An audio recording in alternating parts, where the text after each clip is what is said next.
के गुप्ता वो blood bank में ब्लड चुराकर बेचने के अपराधी हैं। वो ब्लड बैंक बिना लाइसेंस चलाने के अधिकारी सत्यापित अपराधी हैं समिति द्वारा। इसी की वजह से एमएस और ब्लड बैंक के इंचार्ज महामना के बगिया से निकल रहा भ्रष्टाचार की बू। जी हां, आज हम बताएंगे वहीं प्रधानमंत्री नरेंद्र मोदी के संसदीय क्षेत्र में किस प्रकार से ये भ्रष्टाचार निकल रहा है हमारे बनारस में। और नमस्कार दोस्तों, मैं हूं राजन ओझा और आप देख रहे हैं राज 24 न्यूज। तमाम विषय के साथ आज मानवता को शर्मसार करने वाली एक घटना है और हमारे साथ एक डॉक्टर साहब बैठे हुए हैं और देख लीजिए लिखा गया है प्रोफेसर डॉक्टर ओम शंकर सिंह। और इस डॉक्टर साहब को आज कैसी स्थिति हुई, क्यों हुई, किस कारण से कि अपने ही विभाग के खिलाफ भ्रष्टाचार का पोल खोल रहे हैं और किस प्रकार से बीएचयू में ये बड़ा खेल खेला जा रहा है आम लोगों के साथ। देखिए यहाँ पर लिखा गया है, यहाँ के चिकित्सा अधीक्षक हैं डॉक्टर के गुप्ता। के गुप्ता के ऊपर डॉक्टर साहब ने बहुत बड़ा संगीन आरोप लगाया है, यहाँ तक कि उनको लोगों का मौत का सौदागर तक कहा है। तमाम विषय के साथ हम डॉक्टर साहब से बात करेंगे। डॉक्टर साहब, क्या आपके सामने ऐसी समस्या उत्पन्न हो रही है कि आज आपको आमरण अनशन पर उतरना पड़ा? मेरे साथ कोई समस्या उत्पन्न नहीं हुई है। आम जनता के जीवन जीने के मौलिक अधिकार के साथ समस्या उत्पन्न हो गई है। मेरी जो लड़ाई है वो व्यक्तिगत नहीं है, किसी जाति, किसी धर्म, किसी समाज के प्रति नहीं है। हमारी जो लड़ाई है वो आम जनता के जीवन जीने के मौलिक अधिकार के लिए है। और एक व्यक्ति जिसका नाम अभी आप बता रहे थे अपने इंट्रोडक्शन में, जो कि प्रोफेसर डॉक्टर के गुप्ता, वो ब्लड बैंक में ब्लड चुराकर बेचने के अपराधी हैं। वो ब्लड बैंक बिना लाइसेंस चलाने के अधिकारी हैं, अपराधी हैं।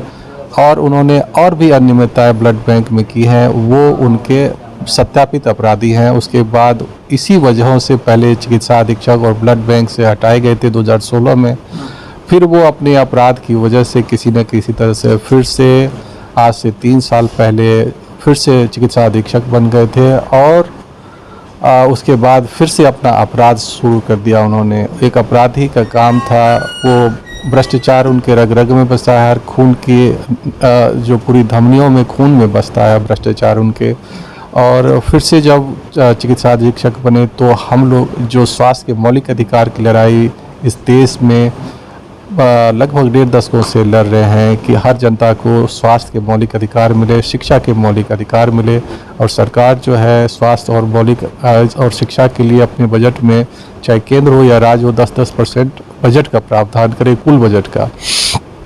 तो उसकी बाद जो सरकार ने बनारस हिंदू यूनिवर्सिटी में आम जनता के स्वास्थ्य सेवाएं बेहतर करने के लिए जो पैसे दिए थे उनका दुरुपयोग किया। आम जनता के स्वास्थ्य सुविधाएं बेहतर करने के लिए जो पैसे दिए थे उसका दुरुपयोग इन्होंने मार्बल्स जो होता है उसके ऊपर टाइल्स और ग्रेनाइट लगाकर पैसों में हेरा फेरी की, उससे निजी और व्यक्तिगत लाभ कमाया। उसके बाद उन्होंने संस्थान के ही ब्लड बैंक जांच केंद्र थे, उन जांच केंद्र को निजी हाथों कंपनी में बेच दिया है, जो न सिर्फ ज़्यादा दामों पर आज जांच करा रहे हैं बल्कि उसमें घटिया जांच भी उपलब्ध है, जिस पर ना तो चिकित्सकों को विश्वास है ना मरीजों को। कई लोग बिना किडनी के बीमार नॉर्मल लोगों को किडनी की बीमारी निकाल दे रहे हैं और परेशान होकर वो घूम रहे हैं।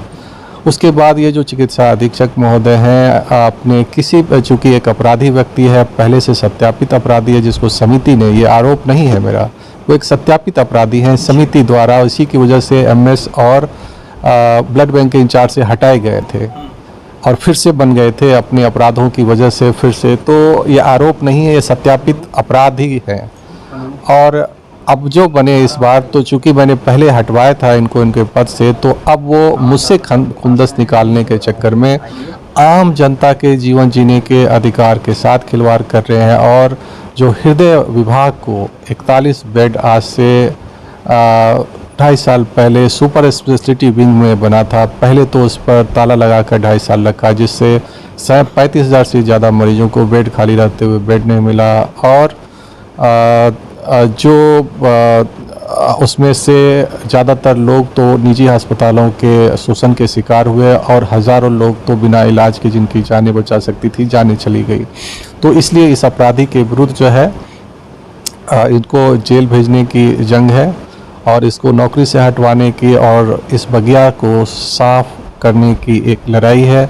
दूसरा, आम जनता को जिसको बेड नहीं मिल रहा है, जो बेड के अभाव में मर रहे हैं, उसको बेड मिले, उनका समुचित इलाज हो, इसकी ये लड़ाई है। और उसके बाद जो है ये अपने सुपीरियर अधिकारी जो कि आदेशित किए थे इनको कि आप हृदय विभाग को नए बिल्डिंग में पूरा 4था तल्ला और आधा 5वां तल्ला दे, उसको नहीं मानने हैं। उनके सम्मान की रक्षा, उनके पद की रक्षा की लड़ाई है। और इस अपराधी को जिनका संरक्षण प्राप्त है वो संरक्षण जो है वो यहाँ के कुलपति द्वारा प्राप्त है। कुलपति जी इनके भी ऊपर वाले लेवल पर हैं। वो जो है बनारस हिंदू यूनिवर्सिटी किसी ना नियम कायदे कानून को नहीं मानते। वो बनारस हिंदू यूनिवर्सिटी में 1000 करोड़ बने आए थे इनको संवर्धन करने के लिए, उसका दुरुपयोग अपने मित्रों में गलत तरीके से बिना किसी पोस्ट के नए पोस्ट क्रिएट करके, बिना किसी एडवर्टीजमेंट के उनकी नियुक्तियां करके, और यहाँ तक कि जो है आजकल जहां आप देख रहे हैं कि चुनाव आचार संहिता उसमें भी नियुक्तियां करके मतलब धज्जियां उड़ा दी उन्होंने, इसके संविधान की धज्जियां। तो हमारी लड़ाई है सेव बीएचयू। सेव बीएचयू कैसे होगा? तो ग्रीन बीएचयू जिसका पेड़ काट के ये बेच रहे हैं और पैसे कमा रहे हैं। उसके बाद क्लीन बीएचयू जो भ्रष्टाचार चारों तरफ फैला रखा है, उस पर भ्रष्टाचार और करप्शन फ्री बीएचयू जो है, ये लड़ाई है आप लोग आम जनता की लड़ाई है। मेरी कोई लड़ाई नहीं, किसी जाति धर्म और किसी के विरुद्ध लड़ाई नहीं है। ये हर व्यक्ति के, आम जनता के स्वास्थ्य के, जीवन जीने के मौलिक अधिकार की लड़ाई है, शिक्षा के मौलिक अधिकार की लड़ाई। आप सब आएँ, इसमें शामिल हो और अपने इस बनारस हिंदू यूनिवर्सिटी को बचाएं ताकि आपकी आगे वाली पीढ़ियाँ इसमें पढ़कर ज़्यादा शिक्षित, ज़्यादा सुदृढ़ हो और इस देश से गरीबी और भुखमरी खत्म हो।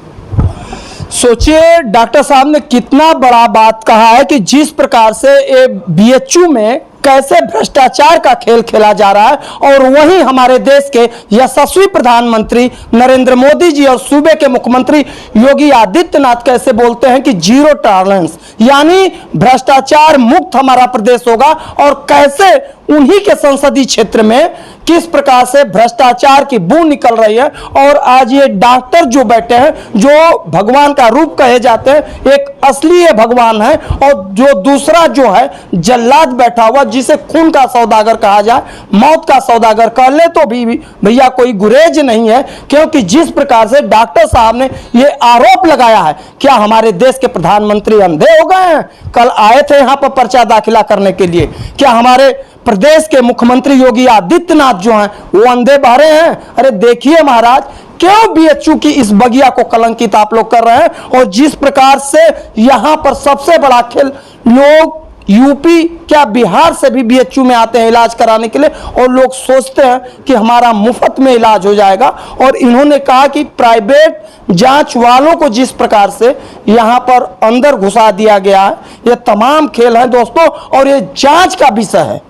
जांच का विषय अगर डॉक्टर साहब ने कहा है तो वास्तविक को जल्लाद है और जेल जाने के लिए उसको जेल में भेजना चाहिए। वो डॉक्टर लायक भी नहीं है, सोचिए। और डॉक्टर साहब आपने जिस प्रकार से एक बात कहा कि एक कोई दवा आती है, देखिए हमारे देश में सबसे बड़ी चीज क्या है, बीमारियों की कुछ हार्ट के आप तो एक लिस्ट है, दूसरी चीज एक आता है जोलजेस्मा इंजेक्शन है, जो स्पाइनल मस्कुलर डिस्ट्रॉफिक टाइप 1 बीमारी जिसमें होती है, हाँ, जिसमें 16 करोड़ के इंजेक्शन लगते हैं। लेकिन आपने जो बताया, कम से कम एक रिलायंस की कोई कंपनी जो है वो दवा बनाती है 40,000 रुपए की, उसका भी खेल क्या मामला था? उसमें 40-50 हज़ार की दवाएं अभी वो मिलती है, जबकि उसकी वास्तविक कीमत जो है अब 1-1.5-2 हज़ार से ज़्यादा नहीं होनी चाहिए, जिससे कि हृदय की बीमारियां चूँकि अब किसी जाति धर्म और आर्थिक श्रेणी को छोड़ नहीं रहा है, और पोस्ट कोविड काल में तो ये दवाइयाँ 1000, 500, 2000 में मिलनी चाहिए, क्योंकि ये पेटेंट से बाहर हो गई, यानी किसी के अधिकार क्षेत्र से बाहर हो गई। अब इसके मूल्य निर्धारण जो है उसके अधीन नहीं हो सकती,